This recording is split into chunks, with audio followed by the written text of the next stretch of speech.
Hoy tengo aquí conmigo a Erika Ostri, que es graduado en Bioquímica y Biología Molecular y es doctor en Neurofarmacología por la Universidad del País Vasco. Y su tesis la ha hecho en torno al campo de los cannabinoides no psicoactivos, a ver si lo digo bien. Ha publicado también varios artículos científicos respecto a este tema, pero quizá lo conozcáis porque en los últimos años se ha dedicado principalmente a divulgar sobre autismo en Autiblog. Eric es la otra mitad de Autiblog. Tenemos la mitad anónima, que ya tuve una entrevista aquí, y hoy vemos a la parte que tiene más rostro, por así decirlo. Bienvenido, Eric. Muchas gracias. He invitado a Eric con la excusa de hablar de su nuevo libro que se llama La revolución neurodivergente del manicomio a la academia, que lo edita Yonki Books. Sinceramente, te lo dije, Eric, creo que es lo mejor que he leído este año. El libro va mejorando a cada página que avanzas y es un libro que a mí me gusta sobre todo porque aprendes.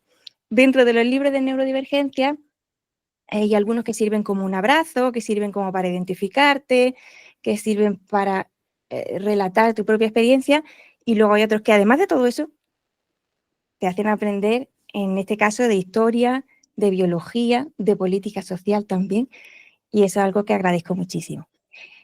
Además, es un libro donde, sorprendentemente, los neurotípicos son la otredad, son lo otro. Ahora aquí dominamos nosotros, los neurodivergentes, y me parece un marco muy necesario para que se publiquen libros. Lo primero que voy a hacer es agradecerte porque te has pegado un curro escribiendo este libro.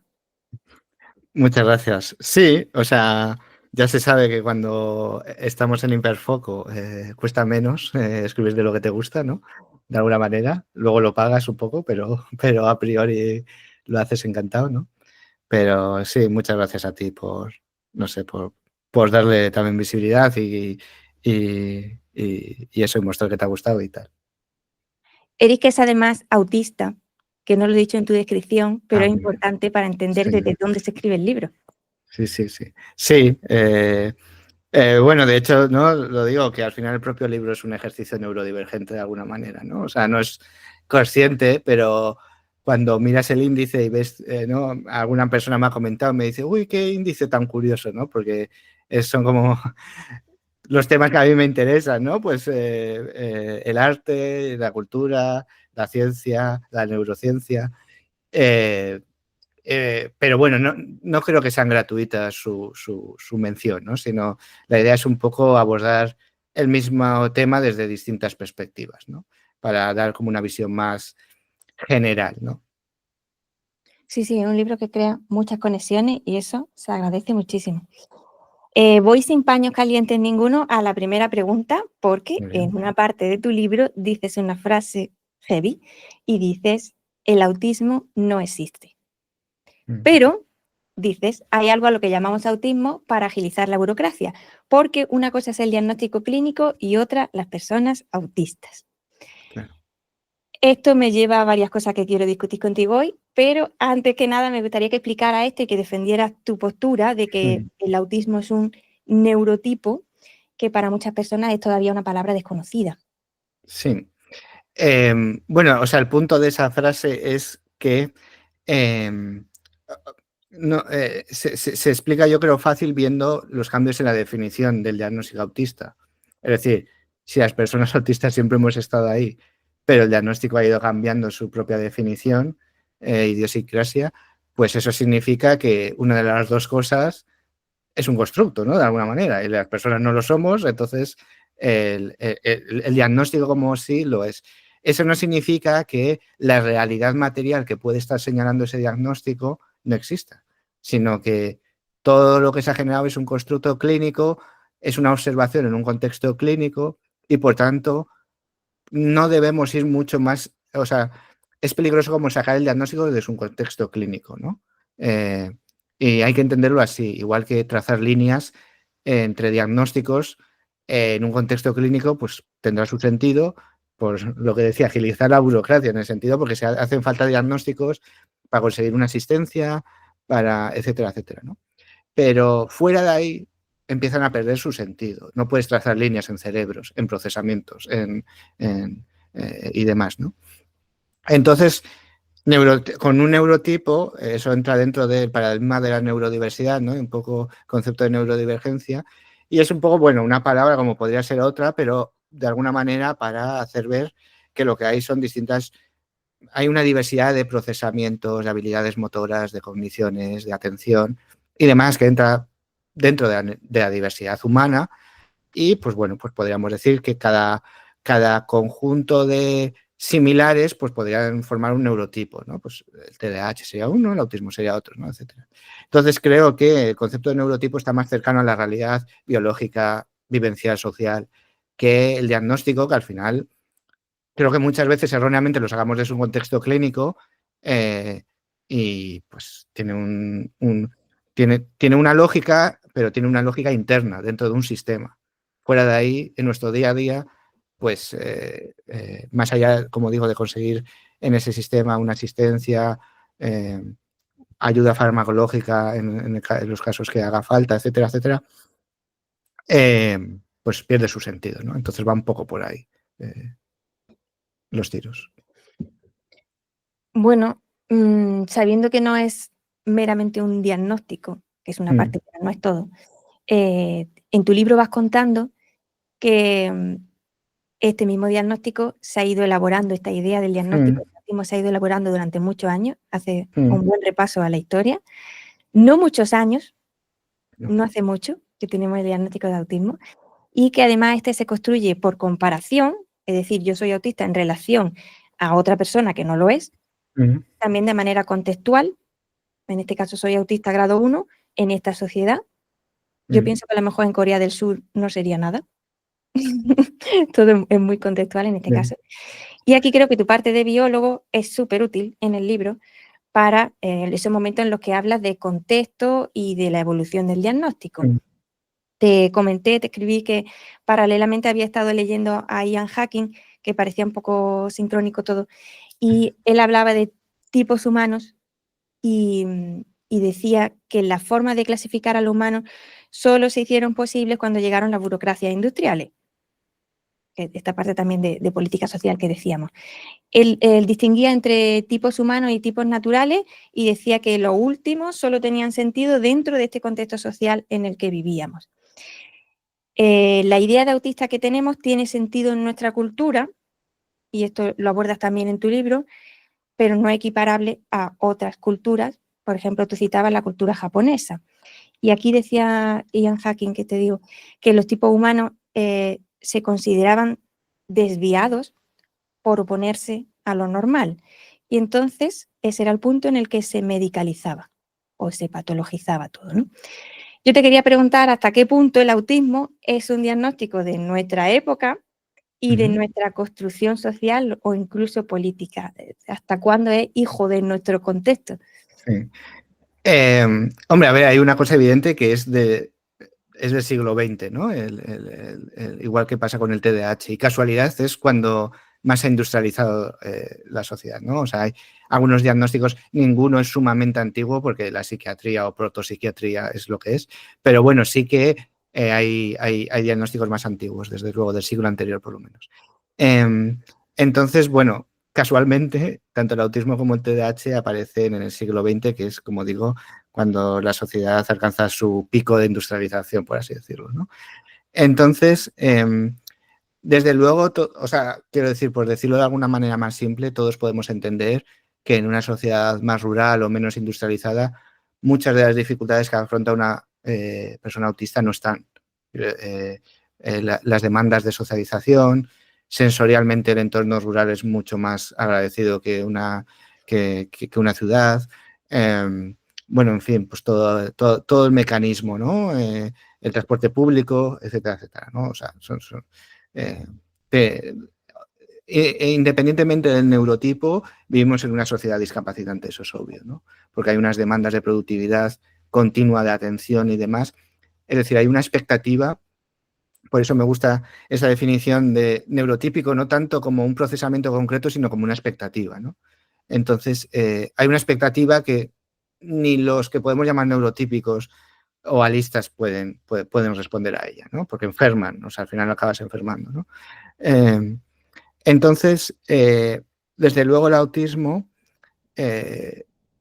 cuando ves lo que se diagnostica en el DSM, ¿no? Hay muchas cosas que son constructos culturales, lo que decías de Corea del Sur, Japón, lo que fuera, ¿no? O sea, cuando te vas al DSM y te habla de reciprocidad emocional, eh, estilo comunicativo, etcétera, etcétera, también habla de intereses restrictivos, de movimiento, etcétera, etcétera, pues hombre, ves que muchos de esos son expectativas, no son observaciones que no que responden a unas expectativas culturales que no tienen por qué ser iguales en todas las sociedades, ¿no?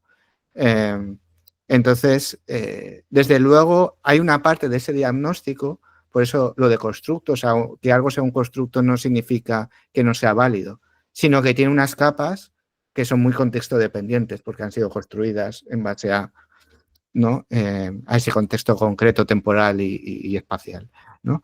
Entonces, hay esa parte del diagnóstico de autismo que evidentemente es hijo de nuestra época, ¿no? De alguna manera. Expectativas culturales, me quedo con eso, que al final, claro, todo está dependiendo de la cultura que estamos habitando. Hay otro gran tema con respecto a esto. Cuando se escribe desde la lente neurodivergente, desde este paradigma, hay un temor a que despatologizar, en este caso el autismo, aunque habla de otras realidades en el libro, no solo de autismo, digamos, desmedicalizarlo podría suponer la retirada de apoyos. Aquí me preocupa que como sociedad no seamos lo suficientemente civilizados como para entender que podemos separar conceptos. Es decir, tú puedes tener apoyos y no tener estigma. Y aquí te ponía el ejemplo de la alta capacidad intelectual, que no está en el DSM ni se le espera, y el Ministerio de Educación ofrece ayudas específicas que llegan hasta los 900 euros para, en este caso, programas de enriquecimiento. Ok. ¿Podríamos imaginar un futuro así para el autismo? Igual no económicamente, no sueño con tanto, pero donde digamos que se pudiera asumir que el autista necesita apoyos y esto no necesariamente viene de la mano de tener que hablar de epidemias o de enfermedades o de curas. Es decir, que si se puede desestigmatizar los diagnósticos sin llegar a anularlos necesariamente, o si la patología al final está pegada, es inherente al diagnóstico. Que aquí, por ejemplo, en tu libro hablabas de entresijos económicos, destapabas cositas económicas. Claro, es que aquí hay muchas capas, ¿no? O sea, porque por una parte, como cuando hablábamos del diagnóstico como algo para agilizar la burocracia, tiene que ver con esto, ¿no? Al final el diagnóstico es una figura necesaria más allá digamos, de la persona, es una figura necesaria para construir todo un sistema de asistencia, rehabilitación, etcétera, ¿no? Entonces, claro, ahí hay pues una industria de la rehabilitación, ¿no? Literalmente. Entonces, claro, hay una parte que necesita de esa figura del diagnóstico. Nosotros como individuos también necesitamos esa figura porque si no, sobre todo en el autismo, tiene un sentido asistencial, ¿no? Puede haber en otras donde puede haber una asistencia farmacológica o demás, pero en el autismo básicamente es asistencial. Curiosamente, la discapacidad sí que ha hecho esa evolución. O sea, ya incluso la RAE ha recogido la discapacidad como algo que nace de la interacción con el entorno, ¿no? Es decir, sí que en la discapacidad, en el concepto de discapacidad, sí que ha evolucionado mucho más y ha incorporado ese concepto de, independientemente de tus capacidades, tu neurotipo, tu condición, aquí lo que estamos midiendo es si necesitas una asistencia, por qué y respecto a qué, ¿no? Y ya está, y te la dan, no te la dan, lo que sea, un reconocimiento de ello, ¿no? Entonces, claro, mientras que la discapacidad sí ha hecho ese camino, el diagnóstico pues parece complicado, ¿no? Porque como digo, es algo muy de un contexto clínico. Entonces, o sea, veo más factible un reconocimiento de los apoyos eh, eh, independientemente de tu diagnóstico o de una discapacidad, que cambiar, ¿no? La idiosincrasia de un diagnóstico. Porque al final el diagnóstico es identificar un estado, ¿no? Y viene de una comparación y viene inherentemente de comparar, de buscar algo que no está funcionando, como la expectativa, ¿no? De funcionamiento. Entonces, honestamente veo complicado quitar todo eso al diagnóstico, pero también como es complicado a la psiquiatría. O sea, al final los orígenes de la psiquiatría son los que son y muchos diagnósticos son herederos de otros tiempos y no se han eliminado o han tardado mucho en eliminarse, del DSM, por ejemplo. Entonces, claro, en el caso de los diagnósticos psiquiátricos, es un camino muy largo que creo que todavía la psiquiatría no ha hecho. No sé si en un futuro llegará a un punto en el que los diagnósticos se vean más como una identificación de unas características que pueden necesitar apoyos, pero honestamente veo a la psiquiatría todavía muy decimonónica, principios del siglo XX, entonces creo que todavía le queda mucho. Por eso creo que es más fácil que lleguemos a un punto donde se reconozca la discapacidad o una necesidad de apoyo, de asistencia, casi sin diagnóstico, que cambie el diagnóstico, ¿no? Por así decirlo. Me gusta eso, porque de repente recuerdo, yo no sé qué te pasó a ti, pero en mi diagnóstico no viene nada de apoyos, solo viene el nombre. Entonces, termina así, lo que tú tienes, anteriormente llamado Asperger y todas estas cosas. Pero no se llega a decir los apoyos que necesitas son tal para cual, porque existen, ¿no? Para cada uno, ¿verdad? Sí, eso es. En el mío es lo mismo, o sea, te reconocen una tabla de las dificultades, en plan punto por punto, y luego nada, pone lo mismo, lo que has dicho, y poco más. Alguna comorbilidad, pero nada más. Sí. Bueno, en el libro dice reiteradamente que llevamos mucho tiempo aquí, que no es una cosa de epidemia.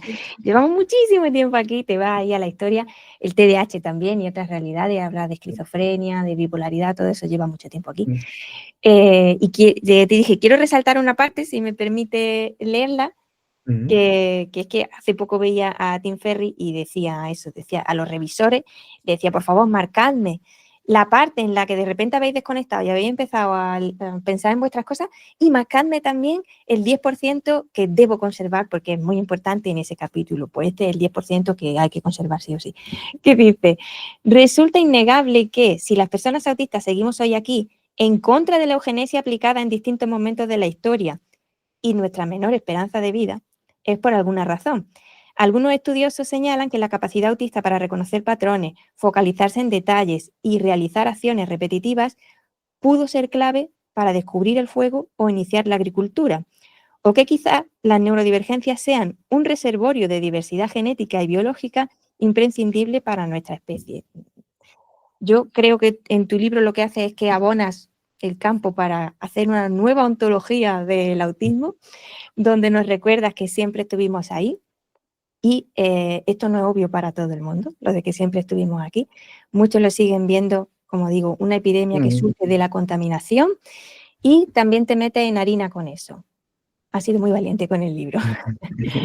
Incide en la parte de la evolución, pero dice, ojo, evolución, somos parte de la evolución, no somos la evolución, no venimos a mejorar el mundo. Pero a toda esta turba que dice epidemia, lo que tú tienes es que desparasitarte y todas estas cosas, tú no solo le respondes, sino que además dices que estamos infradiagnosticados. Sí. Bueno, es que es una evidencia, ¿no? Al final, por ejemplo, si observamos el último dato de prevalencia del CDC, ¿no? Que de 1 cada 31, si vamos a los datos, vemos que donde más ha aumentado es, por ejemplo, estos datos son de Estados Unidos y es en población indígena norteamericana. También en latinos, etcétera, etcétera, ¿no? Entonces, lo que nos está diciendo es que si ha habido un aumento de la prevalencia, justamente ha sido porque se ha empezado a diagnosticar y se ha empezado a incorporar, porque el CDC, para hacer la estadística, mira creo que eran como 16 centros. y cada nuevo CDC, o bueno, cada cierto tiempo incorporan más centros. Y ahora han incorporado algunos en sitios donde hay más población indígena norteamericana, ¿no? Entonces, ahí es donde ha habido un aumento realmente de los diagnósticos, porque no se han estado diagnosticando, obviamente. No es que de repente la población indígena norteamericana o afrodescendientes o latina de repente Han sean comido más... mucho gluten, por ejemplo. Claro, claro, es porque no se han incorporado a la estadística hasta ahora, ¿no? Y entonces ese aumento de la prevalencia, por ejemplo, viene de ahí, ¿no? De esa incorporación, por ejemplo, respecto a la anterior.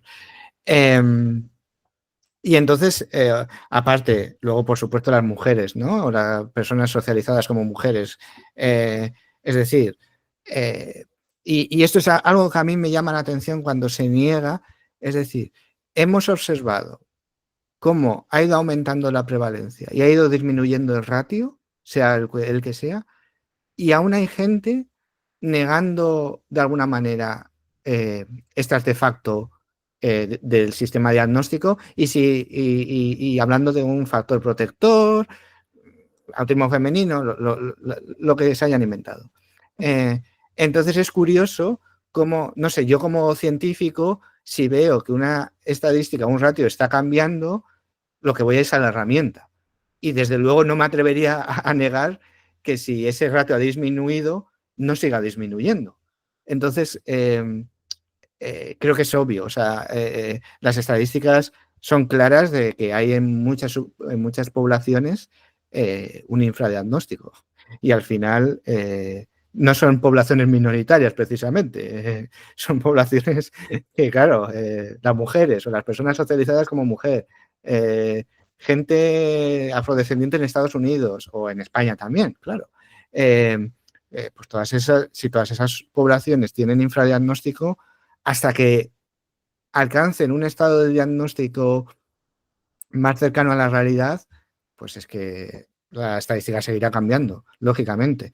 Porque al final esto es también importante que hay, hicimos una newsletter en Autiblog respecto a esto, que no hay que confundir incidencia con prevalencia. Es decir, la prevalencia es en un momento dado cuántos casos, cuántos diagnósticos hay de una condición en una población. Incidencia son casos nuevos. Por ejemplo, en el COVID, cuando la epidemia eran incidencias porque había nuevos contagios, no era prevalencia. Pero del autismo hablamos de prevalencia, entonces son fotografías fijas. Es decir, la fotografía en 2020, la fotografía en 1994. Y entonces vemos cambios, pero no porque haya más una epidemia, sino porque se está cambios en la definición diagnóstica, mejoras de las herramientas, etcétera, etcétera, ¿no? Entonces, yo creo que, vamos, un análisis muy superficial a nivel poblacional, ¿no? Las conclusiones yo creo que son evidentes de que los cambios en la estadística tienen que ver con eso, ¿no?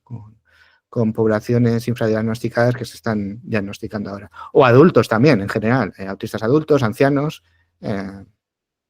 Entonces, creo que cualquier análisis un poco serio ve ahí el tema y no en el paracetamol, el flúor del agua o lo que quieran. Sí, de hecho nombran los ancianos, cosa que agradezco porque apenas sale. Cuando se habla de neurodivergencia parece que son solo niños Sí, sí. o adultos recién diagnosticados o así. ¿No? Está muy bien. Con mi marido hablo mucho de esto porque él trabajó con personas en riesgo de exclusión, personas sin hogar, migrantes, y decíamos, que, joder, claro, es que aquí no hay formación sobre neurodivergencia y muchas de las casuísticas que tienen están explicadas en parte por una realidad que no se está entendiendo y esa realidad marginada no tiene diagnóstico, ni se le espera, ¿no? Sí, O en España el colectivo gitano, por ejemplo, pues igual, faltan diagnósticos por muchísimos sitios. total. Mi capítulo favorito es vivir en el espectro. Vivir en el espectro autista, que es es muy personal tuyo, aunque vas durante todo el libro vas como soltando pildoritas de tu propia experiencia. En este es como más claro y evidente y escribes cosas como yo no puedo dejarme llevar, me veo incapaz de fluir. Hola, soy yo también. Que yo digo, ¿cómo hace la gente que parece que vive en un videoclip constante? Y yo parezco aquí un palo. Bueno, pues aquí narras tu experiencia personal, dices que vivir en el espectro es cansado, que si fuera por ti no saludarías, no hablarías con nadie por la calle y no mirarías a los ojos, y que de hecho tendrías más estereotipias si no tuvieras un papel en la sociedad como científico, porque se supone que los científicos no aletean o no consiguen sus doctorados aleteando. Sí. Y a lo largo de todo el libro dejas pistas de esa vivencia personal, una vivencia que es más cara también. Y en esa realidad circular van y te dicen, pues no serás tan autista si luego vas y haces una conferencia, porque yo te he visto en tal sitio dando una conferencia, pues no tendrás tanto, ¿no? Y entonces tú separas esa cosa de vivir en el contexto y luego esos espacios donde puedes hablar de tu área de interés especial, desde el hiperfoco y desde la gran palabra, el monotropismo, que me gustaría que explicara un poco, porque dentro del libro, amén de todas las teorías de déficit que se han hecho, presentadas por neurotípicos, luego hay otras teorías de procesamiento presentadas por investigadores autistas y una de ellas es el monotropismo. Y de hecho tu libro es un ejemplo de monotropismo porque en un día te podía escribir, dice, 30.000 palabras del tirón y luego a lo mejor contestar un correo con un ok, pues no podías. Sí, bueno, la teoría del monotropismo lo que dice, ¿no? Es que digamos que sería como un tipo de atención o que unos pocos puntos de interés absorberían muchos recursos cognitivos, ¿no? Que sería como enfocarse mucho en un punto, ¿no? De alguna manera. Enfocar todos tus procesos y demás en un punto, ¿no? Mientras que el politropismo sería como la expectativa neurotípica de pues estar cambiando de un tema a otro, estar en una situación social hablando de un tema, luego hablas con otra persona de otro tema, estás pues bueno, a lo que te pide el momento, etcétera, etcétera, ¿no? Entonces, dentro de ese concepto, pues estaría que ese foco monotrópico se construye por una jerarquía de intereses que tenemos las personas autistas especialmente, aunque no sería único de las personas autistas.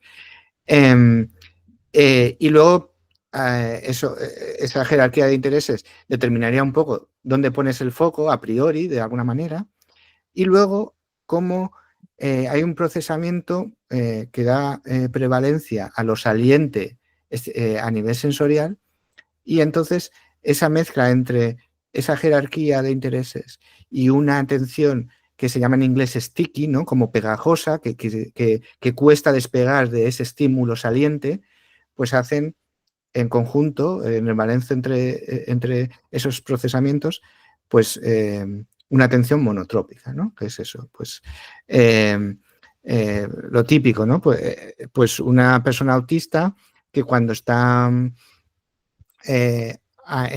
pues no sé, atendiendo a un tema que le está absorbiendo mucho, ¿no?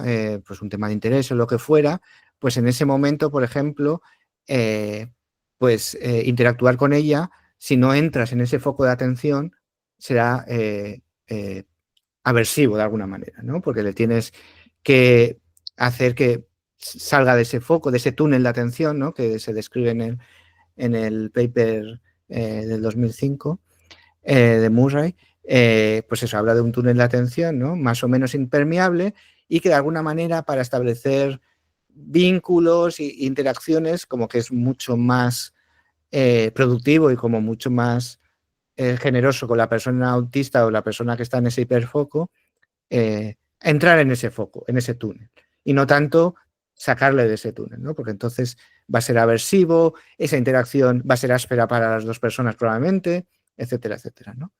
Entonces, lo bonito del hiperfoco es que es una teoría unificadora, porque así como la investigación clásica tiende a separar mucho, por un lado investigan cómo es la atención autista, por otro lado investigan la sensorialidad, por otro, cómo interactuamos socialmente, ¿no?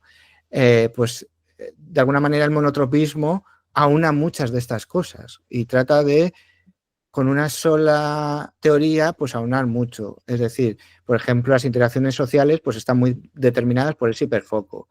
La sensibilidad también, ¿no? Porque lo que está dentro de ese túnel de atención, de alguna manera, te genera mucha estimulación, y en cambio lo que está fuera de ese túnel no llega a estimular lo suficiente como para que sea informativo para ti, ¿no? De alguna manera.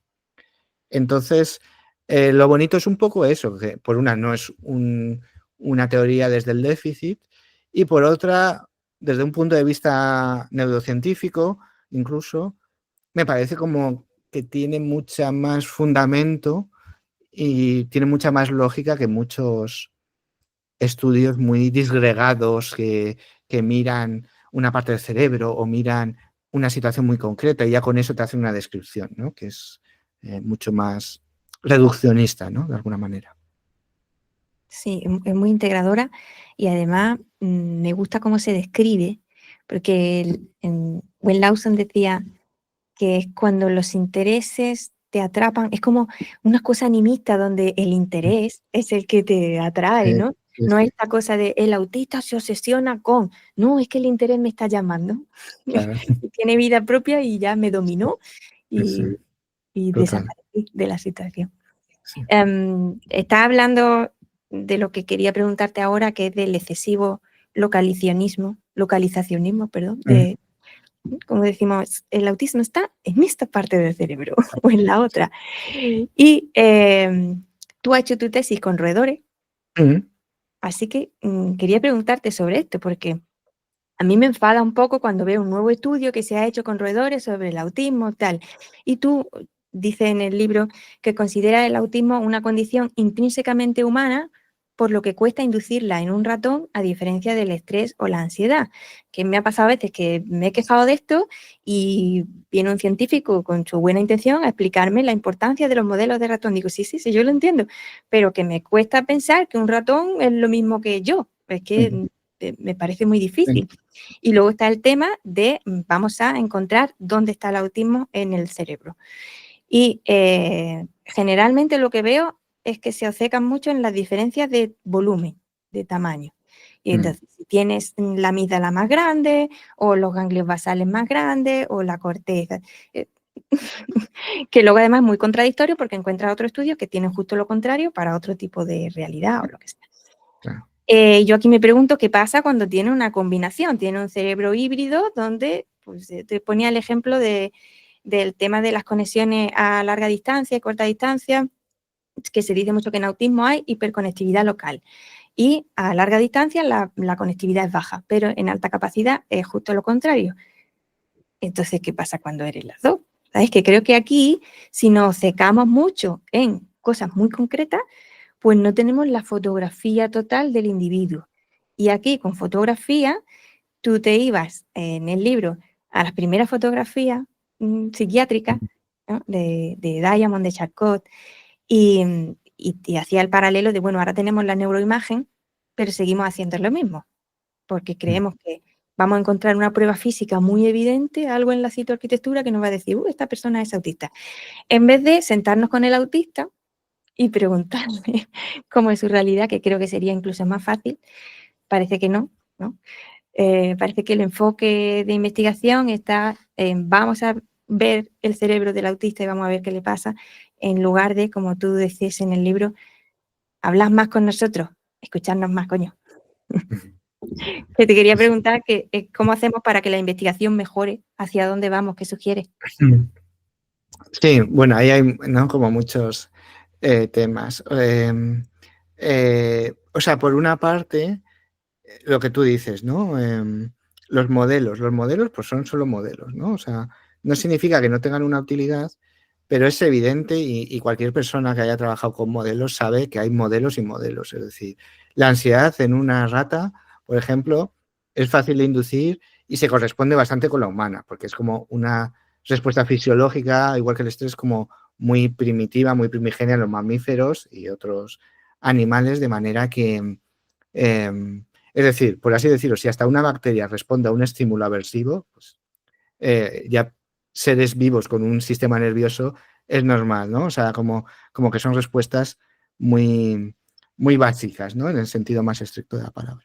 Pero claro, ya cuando hablamos de autismo, esquizofrenia y demás, es contradictorio en sí mismo, porque si hablamos de que el autismo hay relacionadas con el autismo más de 200 genes, pretender que mutando un gen en una rata tienes una rata autista es reduccionista en el mejor de los casos.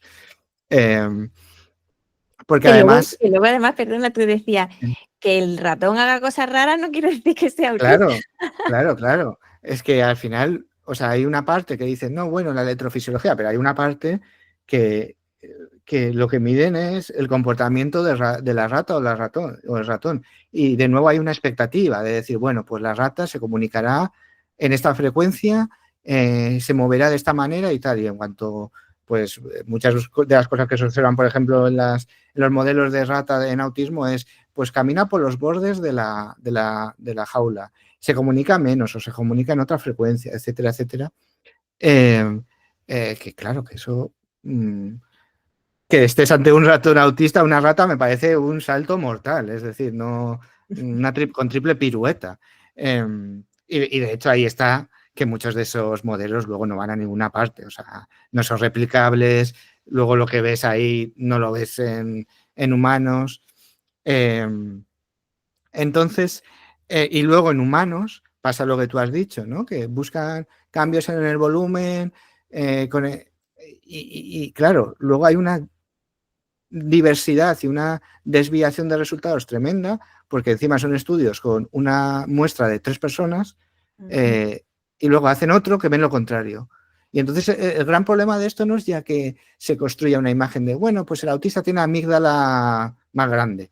El problema es que es ciencia que no va a ninguna parte, porque es que mañana van a hacer otro estudio con una población de 5 que va a decir lo contrario. Entonces es un continuo no ir a ninguna parte, porque buscar ese tipo de cambios anatómicos es que no tiene mucho sentido. Es curioso cómo hay operaciones que se hacen de cerebro que se hacen con el paciente despierto, consciente, digamos, porque les van haciendo preguntas para ver si las funciones siguen, ¿no? No han tocado nada importante. Pues en ese tipo de operaciones se ha visto que a una persona le han hecho una resonancia antes de la operación y han visto dónde, a través de preguntas y demás, cómo se enciende el cerebro, digamos, para saber luego dónde operar, abren y lo que encuentran es totalmente distinto. Es decir, es que de una persona de un día para otro cambia cómo se conecta el cerebro. Entonces, imaginamos de una persona a otra, de una persona en 10 años, es decir, es que localizar funciones en el cerebro no tiene ningún sentido, salvo funciones como muy básicas de controlar la respiración, controlar el latido cardíaco. Eso sí está como muy localizado y no puede variar mucho, ¿no? Porque es como muy vital. Pero ya cosas, emociones, procesamientos y demás, la memoria, el cerebro es muy plástico, cambia y son procesos muy deslocalizados. Y luego ya yendo a lo concreto que me preguntabas cómo mejorar eso, o sea, yo por una parte aumentar la diversidad. Por una parte, tanto las personas que investigan, investigación participativa, incluir a personas neurodivergentes y racializadas, mujeres, obviamente, personas de todo tipo de género, sexo, condición, en la fase que sea posible de la investigación, cuanto más mejor, para no hacer disparates, porque se hacen, obviamente, y se nota cuando hay una falta de conocimiento del autismo cuando hacen la investigación. Eso por una parte. Y luego aumentar la diversidad tanto en la gente que hace ciencia como luego en la ciencia en sí, en lo que haces, ¿no? Que creo que va muy unido, es decir, es que es muy evidente, ¿no? Cuando pues estudios, pues eso, lo típico, los estudios de autismo de a ver cómo funciona el cerebro autista, es que no ves ni una niña. Entonces es como cualquier persona autista, si estuviera ahí, diría, oye, o solo niños. Pues si hubiera una persona adulta en la parte que sea de esa investigación, ya sea como consultante, como lo que sea, pues hubiese dicho, oye, es que las personas autistas envejecemos. Más allá de hacer en niños, podréis hacer una evolución luego en la adolescencia o también en adultos o comparar, yo qué sé, lo que fuera. Entonces, por una parte, incluir esa diversidad y luego ya como más en lo concreto y hablando de modelos, pues ampliar los modelos y hacerlos más que incluyan toda esa neurodiversidad, ¿no? Y, y no limitarse a modelos muy restrictivos es que el ejemplo más claro lo vemos que todos los estudios, yo mismo he hecho los estudios en rata macho, porque es lo habitual. No se hacen en hembras porque supuestamente pues los ciclos hormonales y demás pueden desviar los resultados, ¿no? Que dice, bueno, los desviarán, pero existen no sé, existen mujeres, existen, o sea, estás eliminando una parte de la población, ¿no? Entonces, pues bueno, tener en cuenta todo eso, ¿no? Y saber cuando estás en un modelo, las limitaciones de ese modelo y para qué sirve en realidad, para qué estás mirando eso, ¿no? O sea, ¿qué quieres realmente o sea, qué quieres descubrir con una rata en la que le has mutado un gen, que tú dices que es un modelo de autismo, realmente qué estás buscando con eso? ¿Qué es lo que buscas? Porque hay veces que siento que no hay respuesta a eso. O bueno, sí, la cura del autismo. Pero realmente, de verdad, honestamente, crees que mutando un gen de entre los 200 en una rata, ¿realmente crees que estás aportando un conocimiento? O sea, más allá de que el experimento esté bien hecho, sea todo lo meritorio que quieras, lo publiques en Science o en la revista que quieras, pero siento que a veces muchos de esos estudios, no sé si consciente o inconscientemente, pero simplemente van a vías muertas, que no aportan mucho, ¿no? Sí, al final la gran pregunta es ¿cómo ayuda esto al autista? Claro. ¿De qué manera? Porque hay algunos que no ayudan para nada. No, no, no. Todo lo contrario, cuando tira hacia la línea de la eugenesia, eso no le está ayudando nada, la Claro, verdad. en absoluto, no, no, no. Y lo que tú No, decías de la neuroplasticidad es que se obvia que también hay cambios en el cerebro autista, no son una cosa estática. claro. Evaluando al niño no tiene el cerebro adulto, que no funciona así. No, no, no, claro, claro. Y de hecho, sí, tendemos a hacer en el autismo muchas veces fotos estáticas que en el caso del procesamiento y demás son muy limitantes, porque hay una evolución. Bueno, de hecho, se ve que muchas veces, bueno, esto también tiene que ver con constructos y tal, ¿no? Pero en niños diagnosticados con discapacidad intelectual, niños autistas discapacitados con discapacidad intelectual, luego en la adolescencia, adultez, sacan otros resultados distintos. Que ahí se puede hablar de muchos factores que pueden haber afectado a ese resultado, ¿eh? Pero lo que quiero decir es que también uno de ellos puede ser, pues bueno, pues un desarrollo distinto, ¿no? Porque el neurodesarrollo continúa, no es solo en el feto, luego continuamos.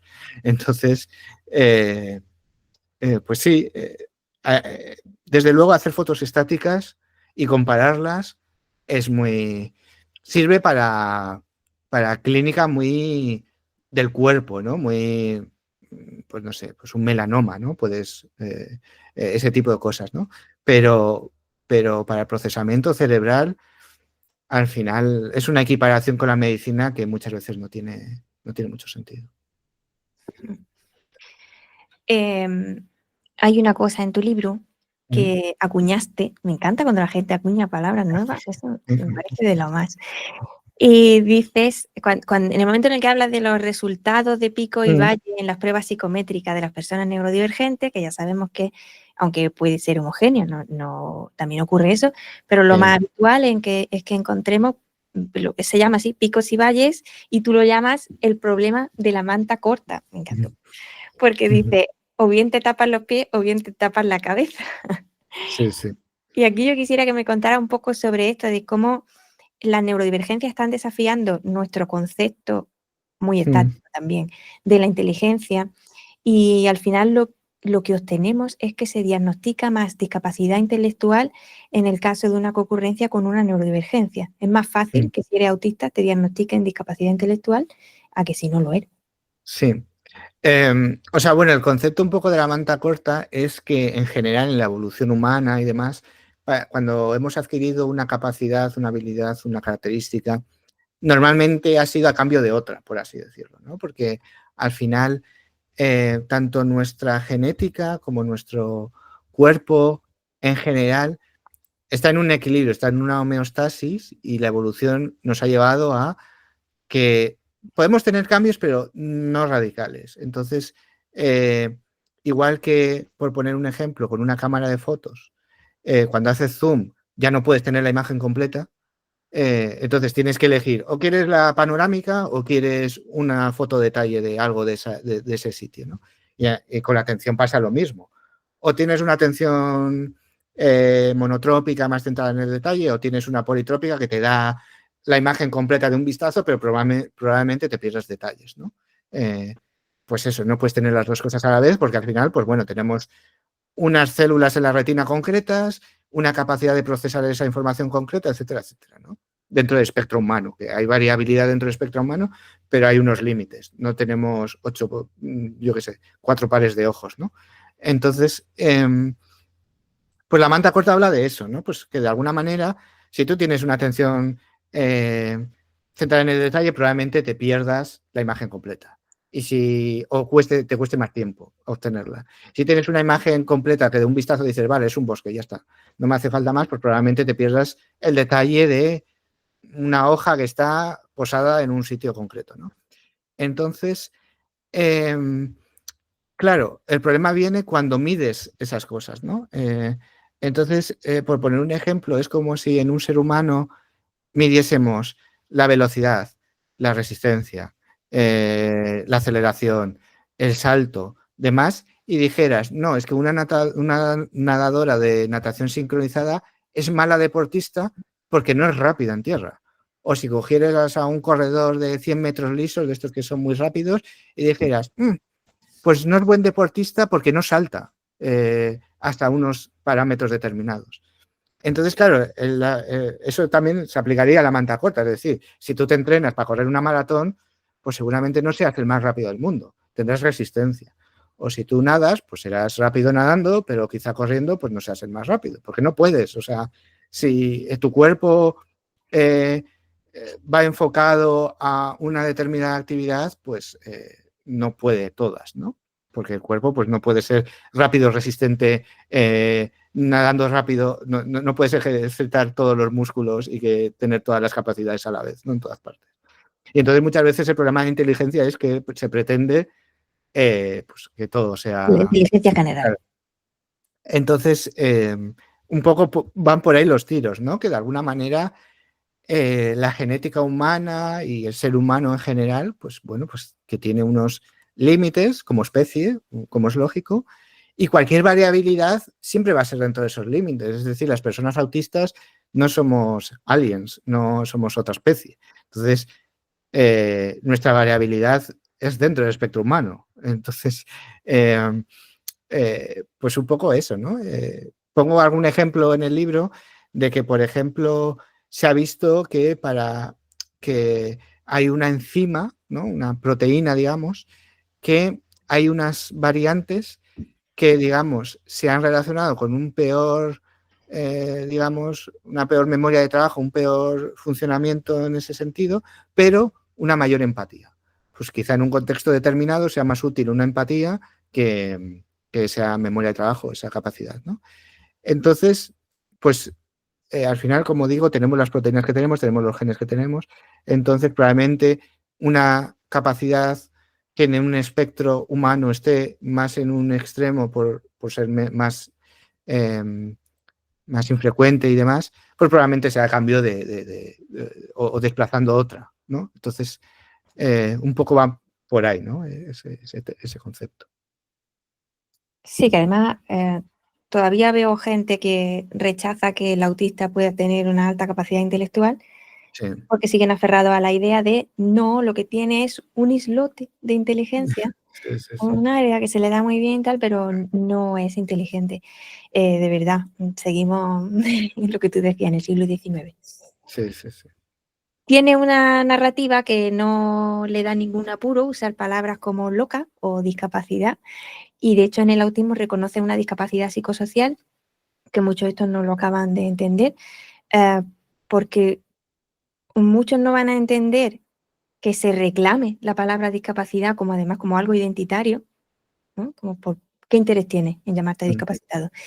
Y ni tampoco se entiende a veces el dinamismo que esto supone, porque es una discapacidad dinámica, que no siempre es lo mismo. Tú ponías el ejemplo en el libro de cuando estás en una panadería, ¿no? Allí, por ejemplo, tuve yo un colapso en el Burger King, que la máquina no funcionó y de repente entró un grupo de sexto entero gritando y yo dije, he perdido mi doctorado. Aquí ya sabes, yo ya no sé leer ni sé nada, me quedé...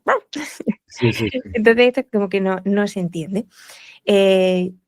Yo que vivo en el campo, por ejemplo, que trabajo para mí, que vivo a mucha distancia de la ciudad, pues tengo un contexto muy diferente. Antes que vivía en la ciudad, iba muy frecuentemente al médico y el médico me decía, pues eso es estrés, eso es ansiedad, eso es que tiene 5 niños. Nunca había una respuesta para todo lo que me pasaba. Me gustaría que nos hablaras de esto, de qué significa ser una discapacidad psicosocial. Bueno, como hemos comentado antes, ¿no? La discapacidad es un concepto que tiene mucho que ver con la interacción con el entorno, ¿no? O sea, no tanto con tu condición intrínseca, sino de la interacción con el entorno, lo que surja ahí, ¿no? Y entonces, pues psicosocial tiene que ver pues con eso, ¿no? Con, con las expectativas comunicativas, etcétera, etcétera, que hay neurotípicas y cómo cuando te encuentras con ellas, pues surgen los problemas muchas veces, ¿no? Entonces, pues al final, reconocer esa necesidad de apoyo, al final está muy estigmatizado, igual que pedir ayuda, eh, reconocer que tienes dificultades, ¿no? Porque tienes que rendir todo el día, todo el rato, y si no rindes son excusas, ¿no? De alguna manera. Entonces, pero claro, para una persona que no tiene otra, no, o sea, no, para una persona discapacitada, autista, en fin, reconocer que tienes dificultades es que no, es que es la única tabla de salvación, no es, es que no hay otra opción, porque si no lo reconoces es tirar para adelante hasta que no puedas. Y bueno, pues vas a llegar a un punto donde, pues, en fin, es un punto de no retorno muchas veces. Y entonces, pues bueno, reconocer esa dificultad y sí, esa discapacidad, simplemente es reconocer pues que eres una persona humana que pues siempre no lo pasa bien.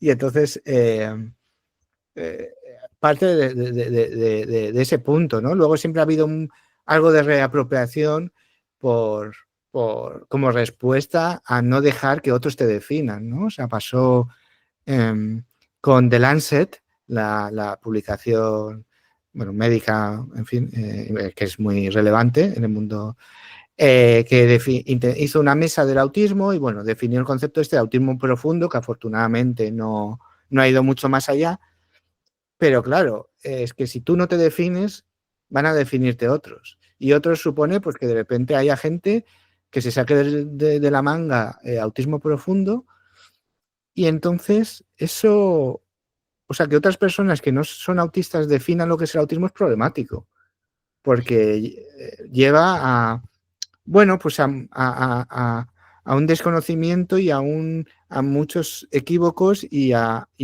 dejar a mucha gente fuera, ¿no? Porque en el momento que defines autismo profundo como diciendo, no, este es el autismo de verdad. Los otros son otras cosas, ¿no? Aparte de ser valorativo, el concepto de profundo no es científico, es otra cosa, por mucho que lo hayan hecho desde una publicación científica, pues son juicios que no aportan nada. Y entonces, un poco al final, el uso de persona discapacitada, autista, etcétera, etcétera, viene un poco de definirte tú antes de que otros lo hagan. Y yo creo que ese es un poco el sentido. O sea, al final, si alguien ve la discapacidad como algo malo, es un juicio moral que es su problema. O sea, quiero decir, la discapacidad principalmente señala a la sociedad más que a la persona. Entonces, bueno, que alguien sobre todo que es un juicio moral pensar que eso, o sea, pensar que esa persona tiene menos valía por ser discapacitada o que es una desgracia o que es, que no significa que no sea una dificultad y que no sea una mierda, sino que significa que, que, que eso no tiene que ver contigo, tiene que ver con el tiempo que estás viviendo, con muchas circunstancias, también con cómo procesas, pero el mundo, pero claro, cómo procesas el mundo es problemático ahora mismo. En otro momento, pues quizá no, no lo sé. Em, entonces, al final, yo creo que tiene un poco que ver con eso, ¿no? Con, con señalar tú los problemas antes que otros los asuman, los inventen, los fabulen, ¿no? Sí, y hagan juicios de valor que al final dicen más de ellos que de ti, Claro, como claro, claro. discapacitado. Me recordaste al Doctor Strange porque dices que no hay un yo no autista. O sea, yo soy autista, no hay un Eric que no sea autista. Dice, a lo mejor en algún otro universo, un universo alternativo, pero creo que hasta ahí también sería autista. Así que yo te quería preguntar qué evidencias, qué indicadores o qué cosas del autismo atesoras más tú que de las que no te gustaría deslabazarte, ¿no? Que no cambiarías por nada del mundo porque conforman tu identidad. Que a mí me gustó mucho, por ejemplo, cuando dijiste la palabra hobby no me dice nada, se me queda corta. Sí, sí. Sí, yo creo que un poco la intensidad, ¿no? En términos generales. La intensidad con la que vives, percibes tanto a nivel sensorial, ¿no? Como que a veces te lleva, obviamente, o sea, al final lo que hablábamos, todo tiene como una contrapartida, ¿no? O sea, no es cuestión como de romantizar. Obviamente, si vives todo con intensidad, probablemente sea a cambio de un gasto personal, energético, cognitivo alto, ¿no?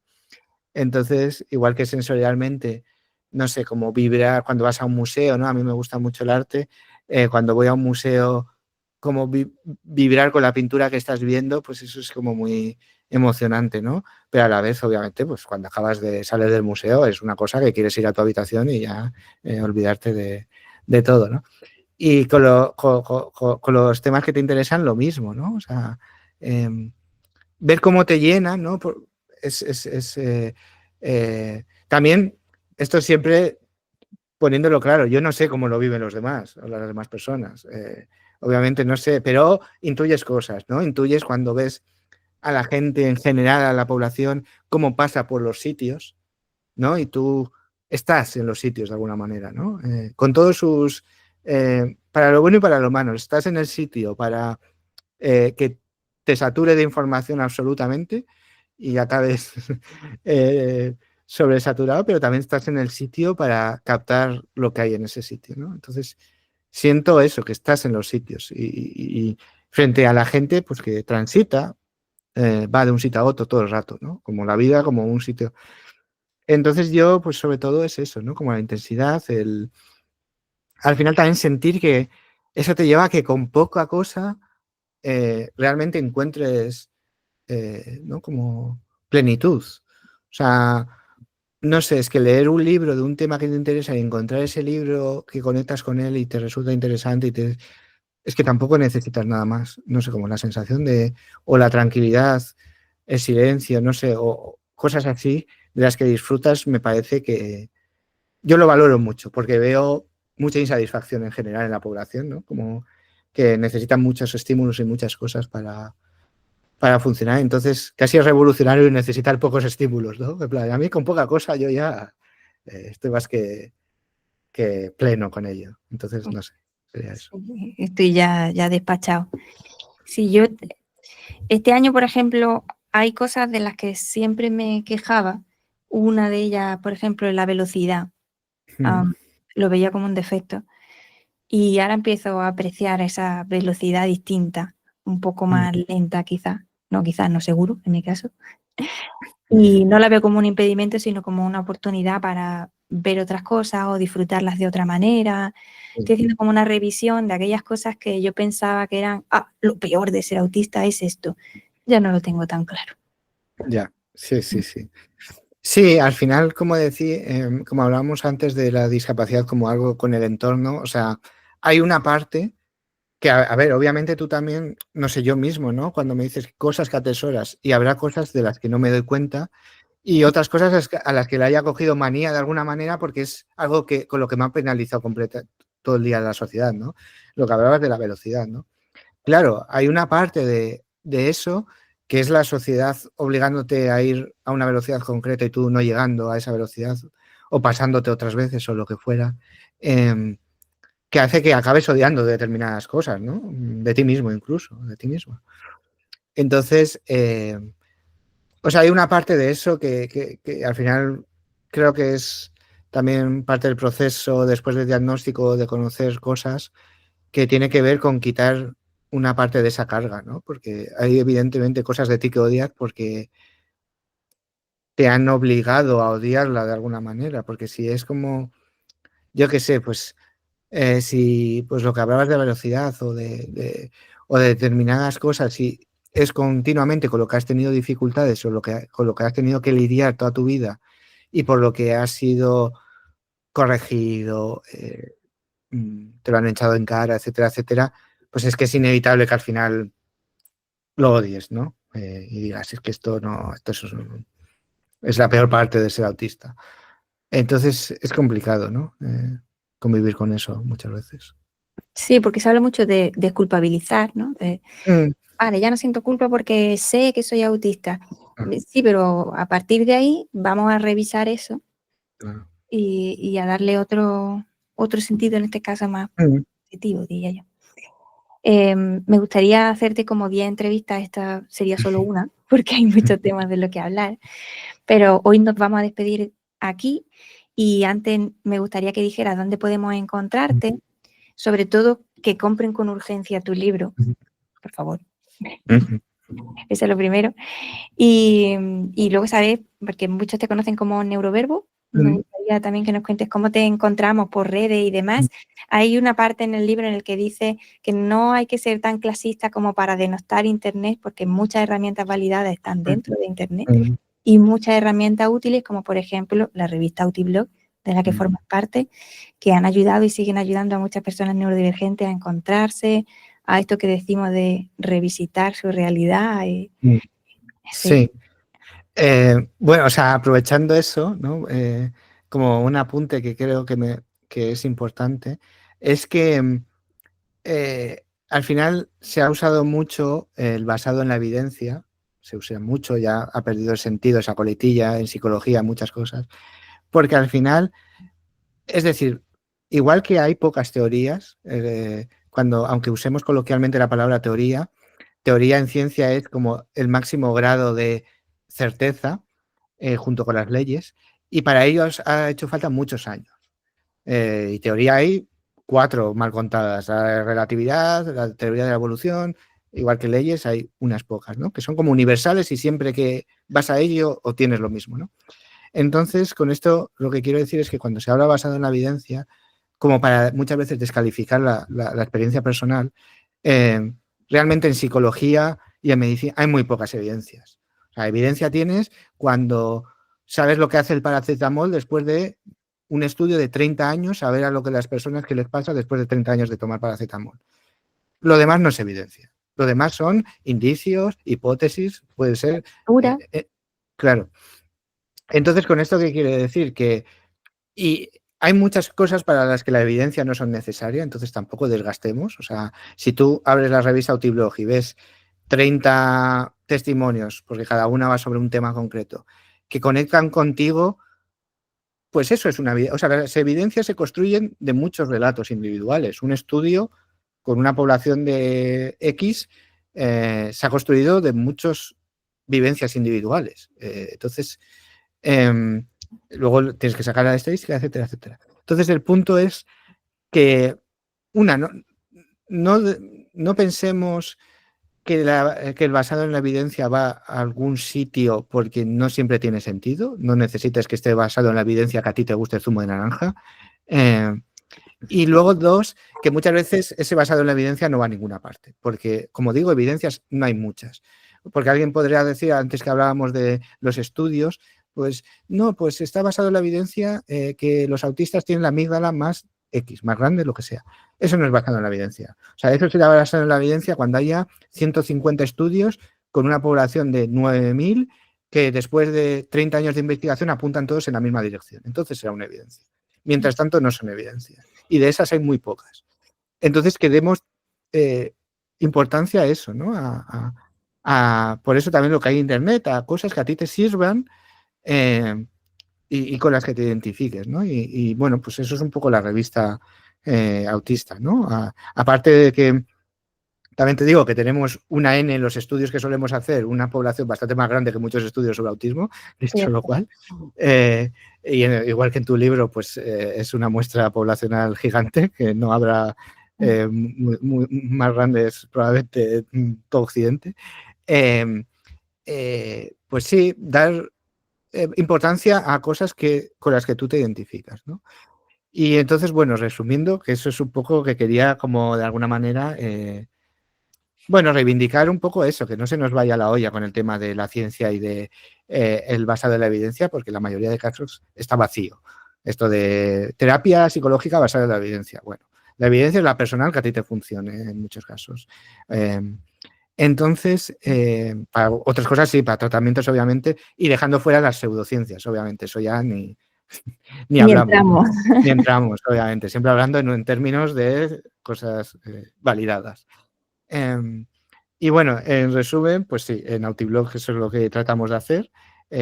Con nuestro bagaje científico hacemos estudios y tal, pero sobre todo creo que lo importante es lo cualitativo y que la gente se encuentre en esos artículos. Y nada, pues pueden encontrar Autiblog en @Autiblog en redes, tenemos una newsletter en Substack también, tenemos la revista que podéis encontrar también de manera gratuita en PDF o en papel si queréis pedirla. Y bueno, y a mí, pues como Neuroverbo, y también en Autiblog también escribimos junto con la otra parte de Autiblog, muy importante, y la otra mitad. Y nada, y bueno, el libro pues lo podéis encontrar en librerías. Si por lo que sea tenéis alguna dificultad en la página web de la editorial, que es junkiebooks.com, creo que es, .com, pues ahí podéis pedirlo sin problema también, ¿no? Entonces, pues bueno, os lo agradeceré mucho. Pues muchas gracias, Eric. De verdad, muchísimas gracias. Te felicito de nuevo por el libro. Te felicito por el trabajo también en Autiblog. Que las comunidades neurodivergentes están muy vivas en Internet y hay mucho que escuchar ahí. Y tu libro puede ser una muy buena forma de acercamiento si queremos mirar desde este paradigma o desde esta lente. Muchas gracias, Eric. A ti.